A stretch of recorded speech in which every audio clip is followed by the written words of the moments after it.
Hello everybody. I just realized something in my previous videos. I have this really soft voice that can lull anyone to sleep because I fell asleep listening to my previous problem. So I apologize for that, or for those of you suffering from insomnia, you're welcome, I guess. Um, Saved money on Ambien, I guess. Anyhow, I'm back to do another trig problem, and I call this trig problem the tan monster from the Pi Lagoon. So obviously, we're probably going to be doing a tangent problem. And I have picked out a doozy. It is, for those of you in my class, skills test number 7 from chapter 7, and it is problem number 15. And it goes 9 minus root 3 over 3 plus 3 tangent theta equals 3 plus 2 tangent theta.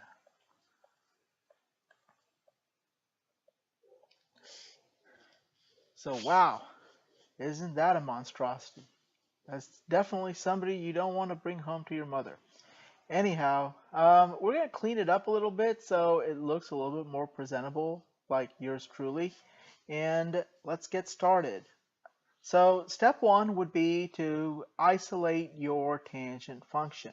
So remember that we treat our trig functions like a variable, like we treated our variables in a polynomial equation. When we solve for a variable, we want to isolate that. And isolating means move the trig function to one side of the equation and move everything that's not part of the trig function to the other side of the equation. So we have 3 tangent theta here, and we have 2 tangent theta here. So instead of moving the 3 tangent theta to the left, to the right, and dealing with a negative tangent, I'm just going to opt to move the 2 tangent theta to the left, and we will not have to deal with the negative tangent thing. So I'm going to start off by subtracting 2 tangent theta from both sides. And just like 3x minus 2x is x, 3 tangent theta minus 2 tangent theta will equal tangent theta. So now my problem will read 9 minus root 3 over 3 plus tangent theta equals 3. Now, obviously, 9 minus root 3 over 3 is not a part of the tangent theta function, so we're going to move that to the right-hand side by subtracting both sides by 9 minus 3, root 3 over 3, and wow, that's a lot. That's a mouthful.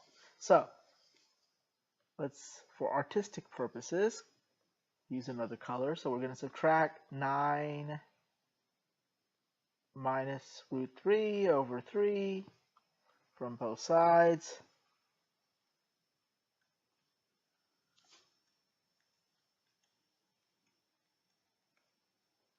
And what we get now is our new function, which looks like this. It says tangent theta equals 3 minus 9 root 3 over 3. Oops, sorry, made a mistake. Go back. It's not 9 times, it's 9 minus root 3 over 3. So, even though this fraction doesn't look that all appealing, looks like a 5-day-old sushi at the gas station, it's still a fraction. So in order to do this fraction arithmetic, we have to make 3 into a fraction, the whole number. So we're going to put it over 1, and then we're going to find a common denominator, which would be 3. So we're going to multiply the denominator by 3, and we're going to multiply the numerator by 3. So 3 over 1 changes to 9 over 3 minus 9 minus root 3 over 3. So 9/3 minus 9 minus root 3 over 3 will give us a negative or negative root 3 over 3, which if we clean it up a little bit becomes tan theta equals root 3 over 3. Now, one thing to understand, root 3 over 3 is the rationalized form of another fraction. And it's the rationalized form of 1 over root 3. If you don't believe me, you can take this fraction 1 over the square root of 3 and rationalize it by multiplying both the numerator and denominator by the square root of 3 and see that you end up with root 3 over 3. Now, why did I do this? Well, remember, tangent is opposite over adjacent, and if I got 1 over root 3, that means my opposite side is 1 and my adjacent side is root 3. So what angle measure gives us this? Well, obviously it is not my isosceles right triangle measure of 45, 45, 90. It is my 30, 60, 90. And remember, opposite the smallest side is the smallest angle. So theta has to be 30 degrees, or in radians, pi over 6. Now, here's the kicker. In tangent and cotangent, my period is not 2 pi, or 2n pi, if you will. It's like it is in sine and cosine. For tangent and cotangent, my period is n pi.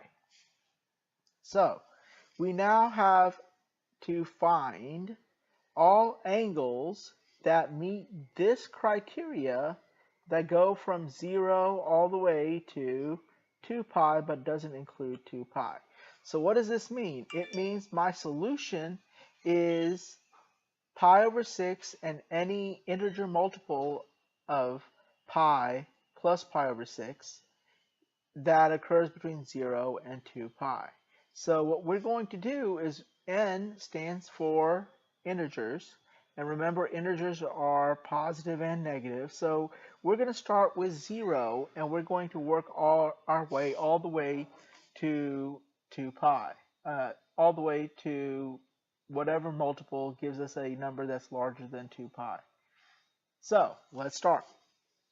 So we're going to let n equal 0, and when we plug in 0 in for n, we get pi over 6 plus 0 times pi. Well, 0 times pi is 0, so pi over 6 plus 0 is just pi over 6.